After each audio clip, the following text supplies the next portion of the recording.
Velkommen alle sammen. I mere end et år har vi, Grønland og Danmark, skulle håndtere en ganske uvant og vanskelig situation. Det er vi lykkedes med sammen. Vi har taget initiativ til at styrke sikkerheden i Arktis yderligere. Vi har tætnet båndene mellem os i kongeriget, og vi har opbygget endnu tættere alliancer med partnere og allierede i hele verden. Det har ikke været nemt at stå op imod et helt uacceptabelt pres fra vores nærmeste allierede igennem en menneskealder, men meget tyder samtidig på, at det sværeste nu ligger foran os.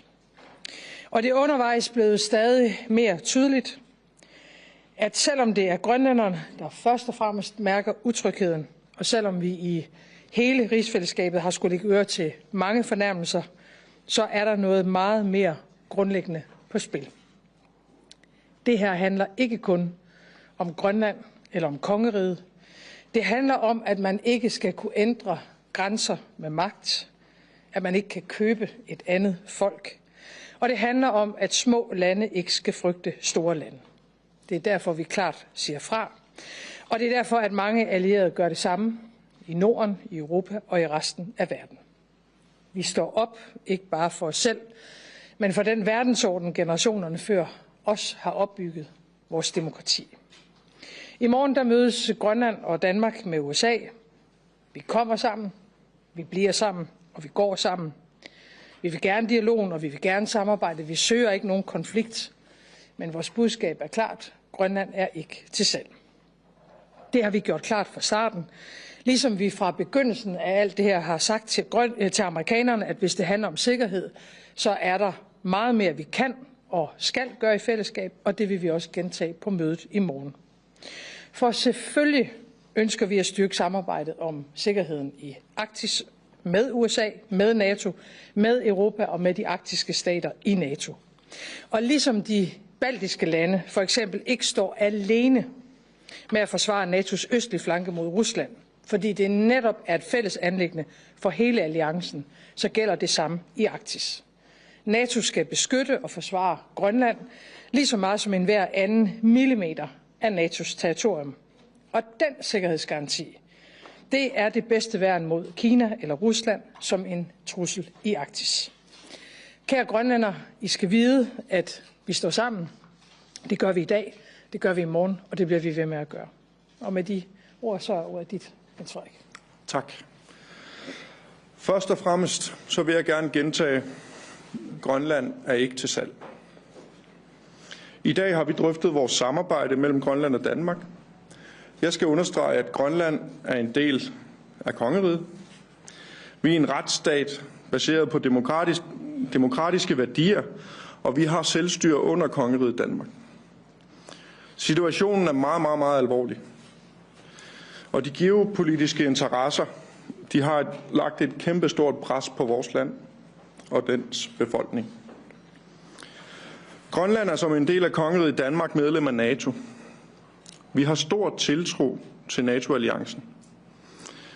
Og ved at NATO støtter os i den her situation, men støtten fra Europa og Danmark er helt afgørende i den her konkrete situation. Vi er sammen om at stå for ukrænkeligheden af territorier, om at beskytte demokratiske værdier, beskyttelse af demokratiet. Vores mål og ønske er fortsat fredelig dialog baseret på samarbejde, med respekt for vores konstitutionelle placering, folkeretten og vores ret til vores eget land og vores ret til vores selvbestemmelse. Men én ting skal alle forstå. Grønland vil ikke ejes af USA. Grønland vil ikke styres af USA. Grønland vil ikke være en del af USA. Vi vælger det Grønland, vi kender i dag, og som er en del af kongeriget Danmark. Nu står vi med en geopolitisk krise, og hvis vi skal vælge mellem USA og Danmark her og nu, så vælger vi Danmark. Vi vælger NATO. Vi vælger kongeriget Danmark. Vi vælger EU. Tiden er ikke inde til interne diskussioner og splittelse. Tiden er til at stå sammen og få bygget videre på det fællesskab, vi kender, og til det, vi ønsker.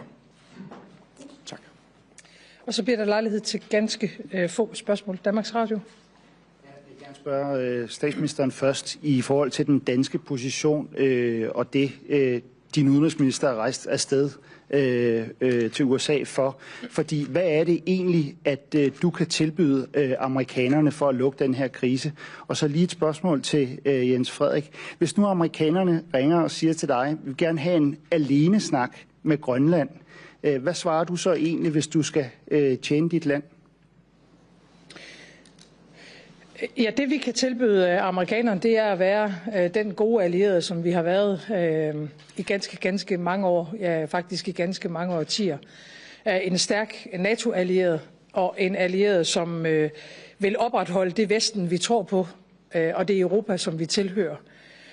Og det kan vi også gøre omkring Arktis. Jeg tror, man skal se på det på den måde, at vi har en østlig flanke i NATO ind mod Rusland, hvor vi skal afskrække og forsvare os mod Rusland. Vi har en sydlig flanke, der handler om terrorisme.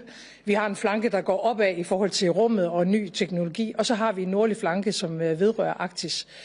Og vi er selvfølgelig om nogen interesseret i, at sikkerheden den opretholdes i det arktiske område og i det høje nord, fordi kongeriget Danmark kvæg Grønland er en del af det. Det er vi sammen med en række andre arktiske stater. Så det vi kan tilbyde amerikanerne, det er jo et demokratisk samarbejde mellem selvstændige stater, der respekterer hinanden og gør det bedste for vores befolkninger.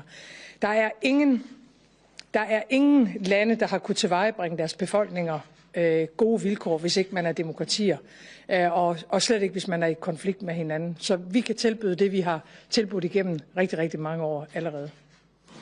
Ja, og mit svar, det bliver ikke særlig langt. Vi står sammen i den her situation. Vi står sammen i kongeriget Danmark. Derfor går vi ind i lokalet sammen, og vi går ud sammen, og vi snakker med amerikanerne sammen.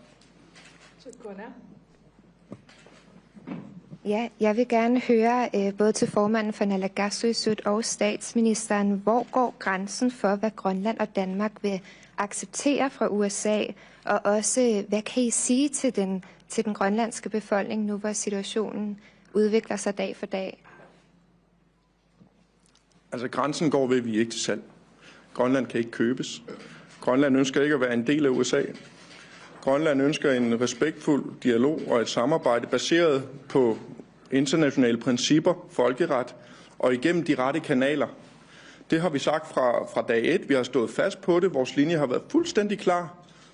Vi ønsker et samarbejde. Vi ønsker alliancen. Grønland vil altid være en del af den vestlige alliance, og det er det, vi baserer vores linje på. Altså i forhold til den efterhånden hårdt prøvede grønlandske befolkning, så tror jeg, at alle i Danmark har meget stor forståelse for den uro og den usikkerhed, som den her situation giver, hvad jo i sig selv er uacceptabelt, fordi Grønland har aldrig søgt nogen konflikt med nogen. Tværtimod, så er det et ualmindeligt fredeligt folkefærd, som understøtter de vestlige alliancer, også på sikkerhedsområdet. Så alle vores tanker er med den grønlandske befolkning, men det er jo også vigtigt at sende et meget klart budskab om, at Grønland aldrig nogensinde kommer til at stå alene. Altså, vi giver ikke op på det, vi tror på, uanset hvilke trusler, der måtte komme. Og som jeg sagde det før, så er det klart, meget af det her handler om Grønland og om kongeriget, men der er jo noget meget større på spil, nemlig hvis vi giver op på vores grundlæggende tro på, hvad demokratiet er, og hvad man kan inden for demokratiet. Og derfor er kampen for det helt grundlæggende her, det kommer vi til at stå fast på, og det kommer vi til at gøre sammen. Så er det Samit Jak. Ja, jeg vil gerne spørge, hvis nu Rubio og Vance de kommer med et tilbud, eller på anden vis lægger op til nogle forhandlinger om Grønlands fremtid, hvordan vil I så reagere? Grønlands fremtid, den skal defineres af Grønland i den konstitutionelle ret, vi har i dag. Grønland er ikke til salg, og alene snakken om at kunne købe et folk og kunne købe os, den er ude af sporet. Den er ikke respektfuld. Det har vi sagt fra starten, og der er vi endnu. Og det er også den besked, vi kommer til at rejse til USA med i morgen. TV2. Jeg har også et spørgsmål til jer begge to. Jeg starter lige med dig, Mette Frederiksen. Amerikanerne har valgt at rykke mødet i morgen over i Det Hvide Hus, og J.D. Vance, vicepræsidenten, skal afholde mødet. Hvorfor tager du egentlig ikke selv til USA?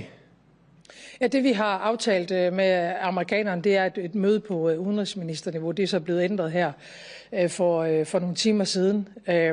Uanset hvem der deltager i det møde, så er vores budskab jo det samme, nemlig 1, at Grønland ikke er til salg, og 2, at hvis det her handler om sikkerhed i Arktis, så er vi drevet af en fuldstændig stålfast vilje fra kongeriget Danmark i forhold til at gøre alt, hvad vi overhovedet kan for at sikre det sikkerhedspolitiske. Det har vi vist igennem mange år, at vi kan som allierede. Vi er også villige til at investere i de kapaciteter, der skal til. Og så er det et NATO-spor, som vi ønsker at gå ned af, men vores budskab er det samme, uagtet hvem vi mødes med. Og så var der et spørgsmål her til os. Jamen, jeg vil bare spørge dig, hvorfor du ikke selv skal med. Men så er der ikke flere spørgsmål, hvis ikke... Men er det fordi din vurdering er, at det vil skade mere end... Er der et spørgsmål til... Ja. Jens Frederik Nielsen, du siger, at I vælger Danmark. Skal der så ikke være mere snak om selvstændighed fra Grønlands side længere? Jeg synes, vores interne forhold i det fællesskab, vi har nu, det er jo sådan noget, vi løbende drøfter og har gjort hele tiden. Men tiden lige nu er til at stå sammen. Grønland står i kongeriget Danmark og står fuldstændig sammen om at beskytte de fundamentale principper, der er i verden. Og som der blev nævnt lige før, vi står i orkanens øje i Grønland. Den grønlandske befolkning er blevet udsat for det pres her i længere tid nu. Men det er også et spørgsmål om den verdensorden, vi kender. Hvis man begynder at afbøje de principper, der er blevet bygget op igennem rigtig mange år nu, så er det først der, at kongeriget Grønland, men også resten af verden, de kan begynde at se ind i nogle udfordringer, der bliver svære at bokse med, sagt rent ud. Og det var det, vi nåede i dag. Tak skal I have.